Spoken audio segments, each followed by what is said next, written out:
Hey everyone, it's Sammy from Push Square, and in today's video I wanted to talk about the recent top 20 PS4 games list that we published on Push Square. Now, if you haven't read it yet, you can find the article in the description below and read it in full for yourself, but I wanted to talk a little bit about how we came to the decision of the ordering of the games and which games would make the shortlist. Now, for those of you that don't read the site, myself and associate editor Robert Ramsey work together on this twice every year, and what we do is we're continuously updating it as new titles release, as the impact of certain games increases and decreases. So a game like Rocket League, for example, the last time we did it, we actually pushed it up in the charts because it had proved so popular. Whereas Drive Club is another one that we pushed up because the DLC support was so good. So we're constantly adjusting this list to find the definitive top 20 PS4 games at that period in time. And we published the Summer 2016 edition yesterday. Rob's not actually here to defend his points and his picks, but I'll try to do the best possible job I can for him. So yeah, I've got the article here on my phone, so I'm going to bring it up and we'll talk through all of the decisions and how we made them. So in 20th place was a new entry in Ratchet and Clank, which I think is a deserved addition. Now, I haven't actually played the final game yet, but I did the preview coverage, and I was super impressed by how Insomniac had revisited what is a classic series that had been getting a little bit stale. They'd been experimenting it a lot with the co-op version and the tower defense version that they released on the PS3. But this is a real return to form for Ratchet and Clank. I think they released it at a great price, sort of doing it as a budget title. And it's the quality of it is through the roof, from the presentation to the gameplay, and I think that is a very deserved addition to the top 20. So a new entry there, Ratchet and Clank. Then in 19th is Batman Arkham Knight, which featured on the last edition that we did of the top 20 PS4 games. This has actually moved down because certain more games have entered the top 20 above it, and we'll get to those later. But I think Batman Arkham Knight is a great recommendation if you're a new PS4 gamer. It retreads a lot of similar ground to the previous Rocksteady releases, but I actually like the Batmobile. I thought that was a decent addition. And it's a fun game, you know, the combat's still great, the exploration of the traversal of the open world is still really fun. There's tons to do, arguably too much, but I think that's a great addition at 19th. Sorry, it's not an addition, it was already on the list, but yeah, in 19th for Batman. Then in 18th, we've got Metal Gear Solid 5, The Phantom Pain. This has also moved down the list because of new entries. Again, a really great game. Tails off towards the end, of course, but tons of experimental mechanics, some really great ideas, and it controls like an absolute dream. A fitting end, I think, for Kojima's series, you know, but it's good that he's now going to do something new with Death Stranding. I think he'd kind of run his course with Metal Gear Solid several times over, hadn't he? Constantly kept saying, this is going to be the last one, this is going to be the last one. Of course it never was. Now he's left Konami, he's forced to do something different, and that's exciting. But still, Metal Gear Solid 5 is a great game and worth playing if you haven't already. Then we've got 17 is Drive Club. Now this actually, the last time we did it in December, January actually, I think, the last time we did this chart, Drive Club went up the charts, and the reason we pushed it up was because the DLC support by Evolution was absolutely phenomenal. The game launched in a pretty dire state, as I'm sure many of you remember. Its servers were on fire. There wasn't that much content, and it was a big disappointment after it was delayed out of the launch window. But constant support. Evolution kept adding new features all the time, from the weather to the new cars, new tracks, new single player content, and it really come into its own, Drive Club. Now it's moved down the list again. Of course, the studio's been closed, so it's not getting any more content, which is a bit disappointing, but it's still arguably the best racing game that you can buy on the PS4 until at least Gran Turismo Sport comes out later in the year. So yeah, definitely a worthy inclusion there. Then in 16th, we've got Odin Sphere Lifethrazer. I think that's how you pronounce it. I apologise if it's not. This was one of Rob's picks, but he assures me that this is a fantastic remake of a classic PS2 action RPG. It's by Vanillaware, so it looks absolutely incredible, of course. And it's got a great story and sense of style to it, I'm told. Yeah, so I think that's a good addition as well. It brings some variety to the list. You know, we haven't got a whole lot of Japanese developed games on this list, unfortunately. So yeah, it's good to see that one make the cut.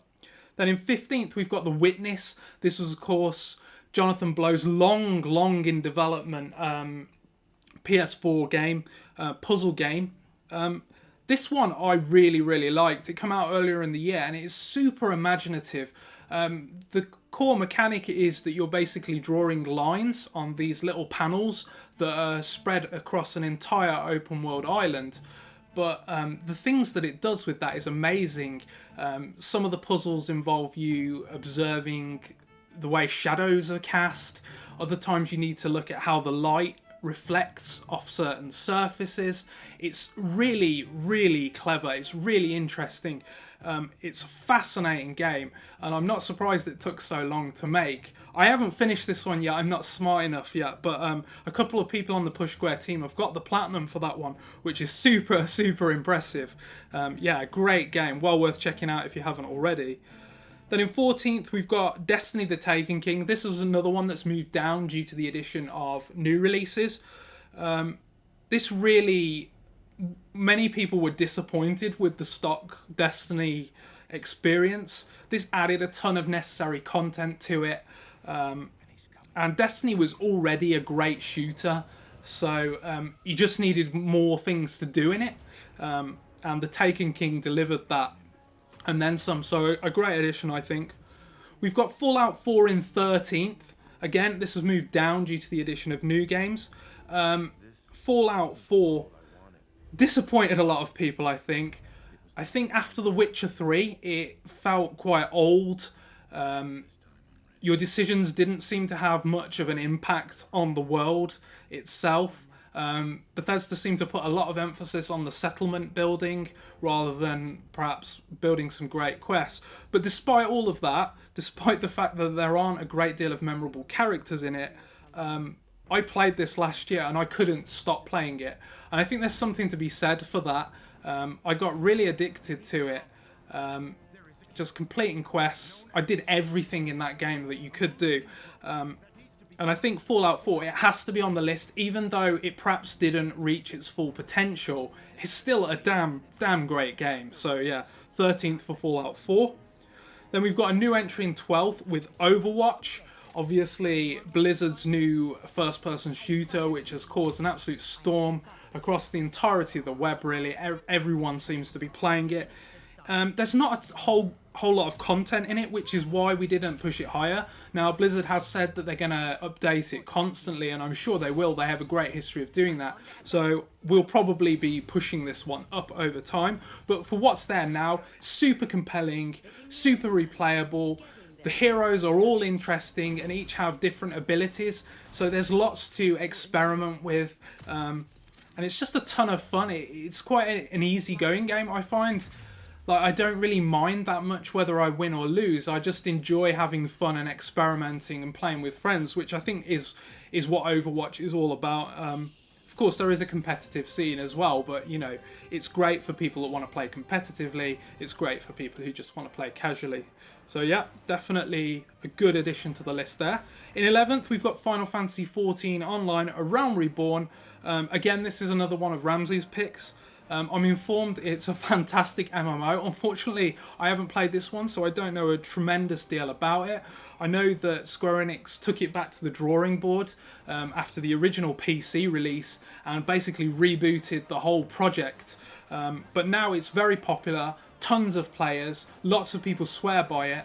and it's constantly getting updated. So if you're looking for an MMO on your PS4, we'd recommend this as probably the top pick right now. In 10th, we've got Dark Souls 3, another new entry that's been added to this version of the list. Definitely more of the same from Software with this one. The same punishing difficulty and gothic medieval environments, but still really imaginative. Tons of great boss fights, tons of great locations. It's a little bit faster, which I think was the influence of Bloodborne. But yeah, just another great Dark Souls game. I don't think they can get away with repeating this formula again. Unfortunately, they've said that they're going to work on something different now, which is good to hear, but still a fantastic game. In 9th, we've got Grand Theft Auto 5. We've pushed this one down a place because of new entries again. What more is there to say about Grand Theft Auto 5? It seems to sell forever. People never get bored of playing Grand Theft Auto Online. And it's still probably the most ambitious open world game that you can find on a PlayStation platform right now. It's just packed with stuff to do, tons of detail. Los Santos is an amazing setting.